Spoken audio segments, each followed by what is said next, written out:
Hi అండి. ఈరోజు వచ్చేసి ఇది తోటకూర పచ్చిశనగపప్పుతో కర్రీ చేస్తున్నానండి.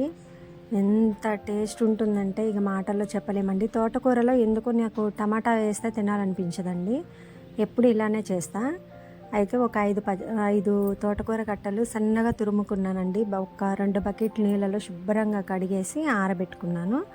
ఒక గ్లాసు పచ్చెనగపప్పు కూడా శుభ్రంగా కడిగి గాలించి ఉడకబెట్టి పక్క పెట్టుకున్నానండి. ఒక 5 పచ్చిమిర్చి సన్నగా తరిగాను, చూసారు కదా.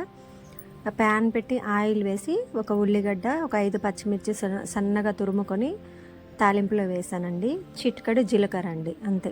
జీలకర్ర ఇదంతా కూడా ప్రాసెస్ అంతా సిమ్లోనే నడవాలండి. ఆయిల్ కూడా చూసారా 5 కట్టలకి సరిపోతుందండి కరెక్ట్గా.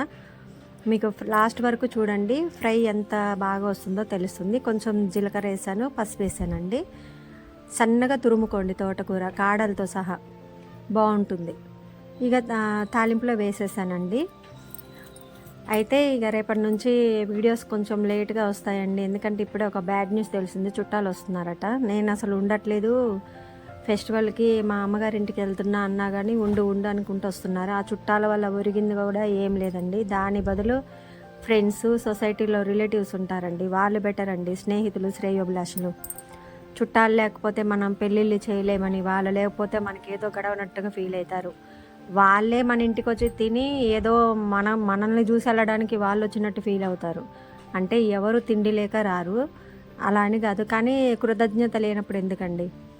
ఒక 4 వెల్లిపాయలు కూడా దంచి వేసుకున్నానండి తోటకూరలో. అయితే దీంట్లో కరివేపాకు కారం పొడి ఉంటే అది యాడ్ చేయండి, నేను అదే వేసాను. పచ్చిశనగపప్పు కూడా బాగా ఉడికిందండి, అదే యాడ్ చేస్తున్నాను. ఒక గ్లాస్ కరెక్ట్గా ఫ్రై లాగే చేస్తున్నా, ఎందుకంటే దీనికి కాంబినేషన్గా పక్కన టమాటో రోటి చట్నీ ఉందండి, అలాగే కాకరకాయ తాలింపు కూడా ఉంది. పచ్చిశనగపప్పు ఒక గ్లాస్ అనమాట. ఇక ఇప్పుడు ఏం చేయాలంటే సిమ్లోనే పెట్టి ఉడకనిచ్చాలండి. కొంచెం అంతా సాల్ట్ వేసుకుందాం. అయితే ఇప్పుడే మొత్తం వేయకండి, ఎందుకంటే తోటకూరలో వాటర్ మొత్తం అయిపోయిన తర్వాత మనం ఫ్రై చేశాక లాస్ట్కి చూసుకుందాం, ఎందుకంటే ఇప్పుడే వేస్తే కసమవుతుంది. అందువల్ల అలా. కరివేపాకు కారం పొడి అంటే ఏం లేదండి, కరివేపాకు, ఎండుమిర్చి, ధనియాలు, జీలకర్ర ఈక్వల్ క్వాంటిటీలో తీసుకొని బాగా ఫ్రైలాగా వేయించేసి మిక్సీ పట్టుకోవటం, లాస్ట్కి ఎల్లిపాయ యాడ్ చేసుకోవటం. ఈ కాలంలో కంపల్సరీ ఉండాలండి, నేను ఆల్రెడీ ప్రిపేర్ చేసి ఉంచుకున్నాను. అలాగే కొంచెం కారం వేద్దామండి, అంటే మామూలుగా ఇంట్లో దొరికే కారం ఒకటి, కారం లేని కారం ఉంటుంది కదండి, ఆ కారం ఒక స్పూనున్నర వేసానండి. తోటకూర కాబట్టి ఆకుకూరలు కొంచెం తెలియదండి టేస్ట్. ఇది దీంట్లోంచి వాటర్ మొత్తం అయిపోయి లాస్ట్కి మనకి ఉప్పు కారం సరిపోయిందా లేదా అనేది తెలుస్తుంది. ఇక కరివేపాకు కారం పొడి అండి, ఇది కూడా ఒక స్పూనున్నర వేసానండి. ఇది వేస్తే మనం ఇక ఏ కర్రీస్ అవసరం లేదండి, అంత టేస్ట్ ఉంటుంది. మీరు ట్రై చేయండి. ఫీవర్ వచ్చిన వాళ్ళకి, కోల్డ్ ఉన్న వాళ్ళకి కూడా మంచి రెమెడీ అండి ఇది కరివేపాకు కారం పొడి. ఇవి అయితే సాల్ట్ సరిపోలేదండి, ఇంకో కొంచెం యాడ్ చేసుకుంటున్నాను.